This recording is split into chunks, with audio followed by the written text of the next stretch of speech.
देखिए, बहुत अच्छी खबर आप सभी शिक्षकों के लिए आ गई है कि ट्रांसफ़र प्रक्रिया शुरुआत हो गई। अब जो है, अब किसकी बारी है, क्या हुआ 10 तारीख के मीटिंग में, सभी चीज़ मैं आपको बताऊंगा। आपके पास भी पीडीएफ पहुंच गया होगा, लेकिन मैं उसे अच्छे से पढ़कर विश्लेषण कर कर मैं आपको बताऊंगा कि इसकी क्या मतलब है, क्या नियम बनाया गया है, कैसे क्या होगा। देखिए, जो नियम बना दिए गए हैं उसी नियम से अब पहला चरण भी होगा। पहला चरण, दूसरा चरण और तीसरा चरण, तीसरा और चौथा। तो यह नहीं सोचिएगा कि पहला चरण का कैंसर वाला है तो यह मेरे में यह नियम काम नहीं करेगा ना। इसका 6 नंबर जो कंडिका है, कंडिका वह सबके लिए समान रहने वाला है। तो 6 नंबर कंडिका विशेष ध्यान देंगे उसमें क्या बोला गया है और जो स्क्रूटनी चल रही है उससे क्या निष्कर्ष निकल कर आया है। देखिए, सबसे पहले 10 तारीख को जो मीटिंग हुआ था, आप देख सकते हैं यहाँ कि 5 जो है पदाधिकारी लोग उपस्थित हुए थे। उनकी कार्रवाई क्या हुई थी, यह कार्रवाई नीचे इस प्रकार है।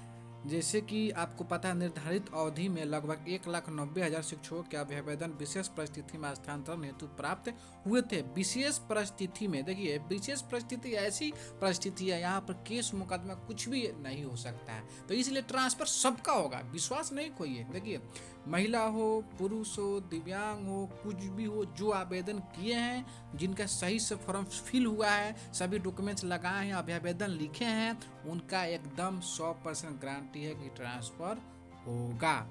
चलिए आगे 2 नंबर में देखिए, विभागीय आदेश ज्ञापांक 28 दिनांक 3/1/2025 के आलोक में प्राप्त अभ्यावेदन पर चरणबद्ध ढंग से स्थानांतरण पदस्थापन हेतु विचार करने का निर्णय लिया गया है। साथ ही प्राप्त अभ्यावेदनों की स्क्रूटनी हेतु मुख्यालय स्तर के पदाधिकारियों की प्रतिनियुक्ति की गई है। तो पहले मैं बता दिया था 3 नंबर में, प्रथम चरण में प्रथम श्रेणी के अभ्यावेदन अर्थात असाध्य रोग, विभिन्न प्रकार के कैंसर के आधार पर स्थानांतरण हेतु प्राप्त आवेदन पर विचार किया गया। मैंने पहले ही वीडियो बनाकर बता दिया था कि पहला चरण में भी सब कैटेगरी बनाई गई है।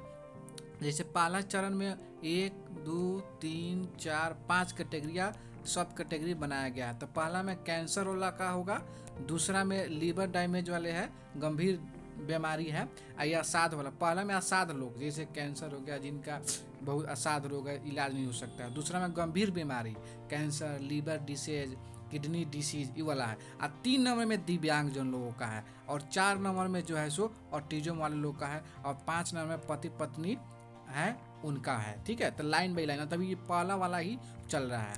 इसके बाद देखिए 4 नंबर समझने वाली बात है। देखिए, टोटल मैंने बताया था कि इस श्रेणी के अंतर पहला चरण के 1 नंबर के अंदर 759 आवेदन प्राप्त हुए थे, आपको भी पता है, जिसमें से 47 नियमित शिक्षक, 260 विद्यालय अध्यापक और 452 नियोजित शिक्षक के अभ्यावेदन प्राप्त हुए हैं।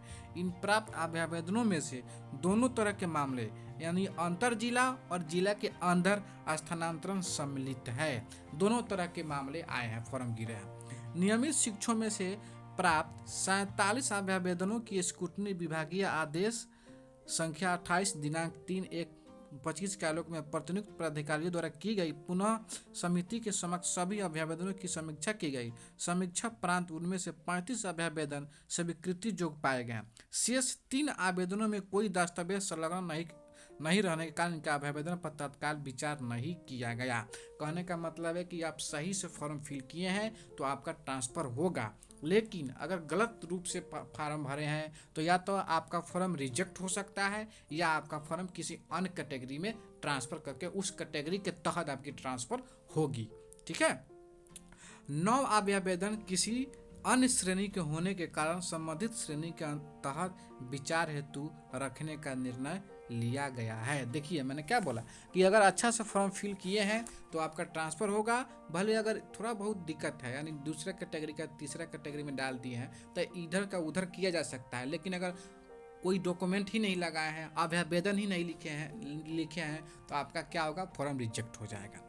तो इससे क्या निष्कर्ष निकला, देखिए, इसमें 47 नियमित शिक्षक हैं, 260 विद्यालय अध्यापक और 452 जो है नियोजित शिक्षक हैं, नियमित शिक्षक।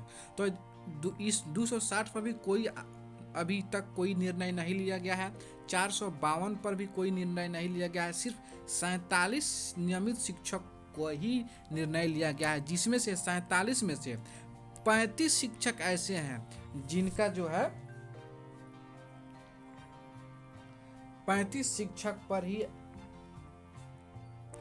35 शिक्षक पर ही योग स्वीकृति माना गया है, अच्छा से हुआ था। उन्हीं 35 शिक्षकों का जो है ट्रांसफ़र प्रक्रिया 1 से 2 दिन में हो जाएगा, उसका नियम भी बना दिया गया है। तो कहने का मतलब है कि बीपीएससी भी तो नियमित ही शिक्षक होते हैं, तो इनका हर हाल में ट्रांसफ़र होगा।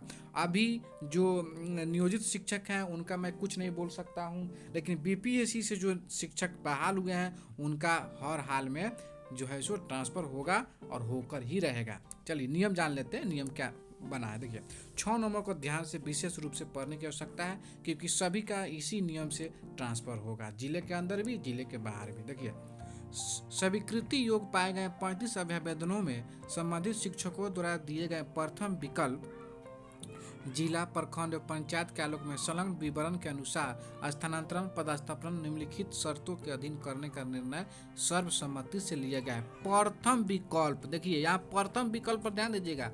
प्रथम लोग बोला था प्रथम विकल्प नहीं मिलेगा, द्वितीय मिलेगा, ऐसा नहीं। प्रथम सबसे पहले आपको प्रथम विकल्प पर ही विचार किया जाएगा, ठीक है। अगर रिक्तियाँ नहीं होने के कारण ही द्वितीय विकल्प पर विचार किया जा सकता है, लेकिन अधिकतर प्रथम विकल्प ही मिल जाएगा। जो प्रथम विकल्प में डाले हैं वही आपको मिल जाएगा।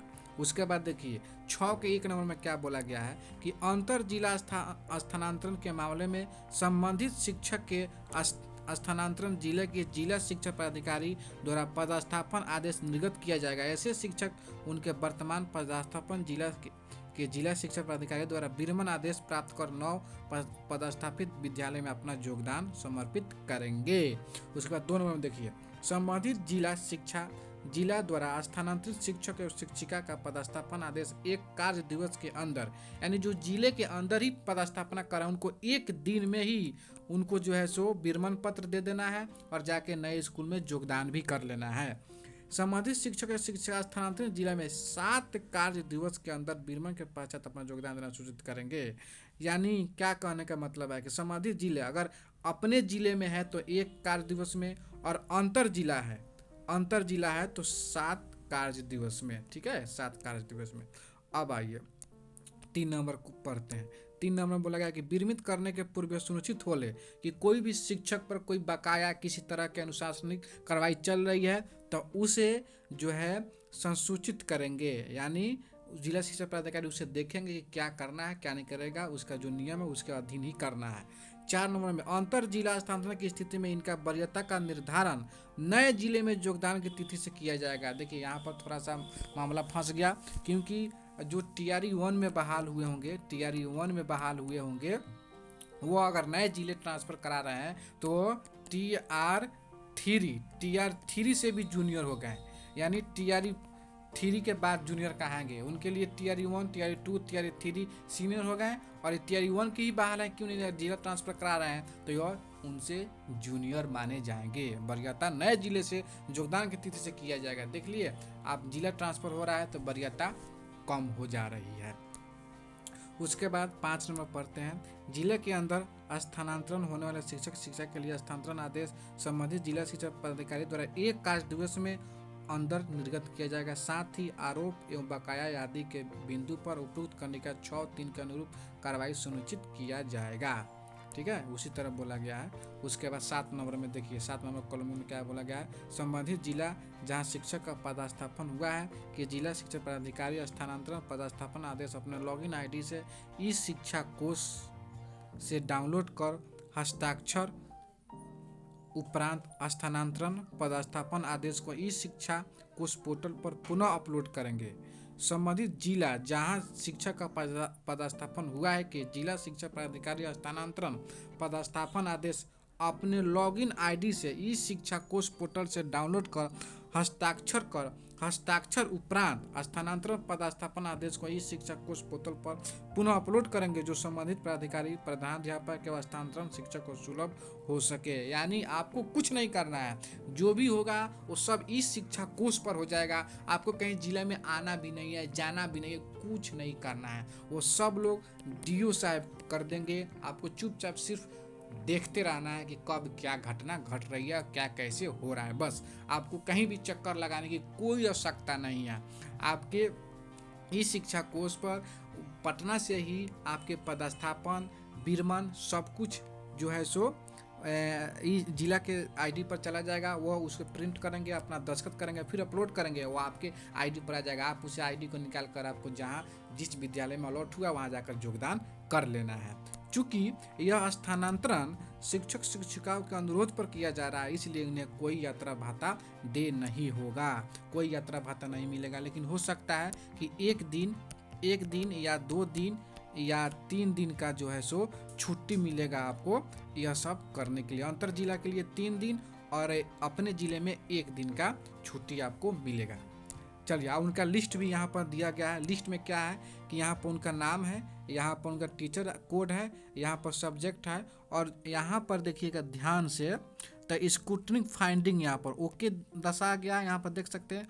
और यहाँ पर जो स्कूल मिला है वो स्कूल का यहाँ पर जो है यू डाइस कोड है, और यहाँ स्कूल का नाम भी इस PDF में दे दिया गया है। यही चीज़ आपके इस शिक्षा कोर्स में आ जाएंगे, वहाँ से डाउनलोड कर आप कर सकते हैं। और जिनका एक्सेप्ट हुआ है 35 आदमी का, यहाँ देख सकते हैं 35 का लिस्ट है।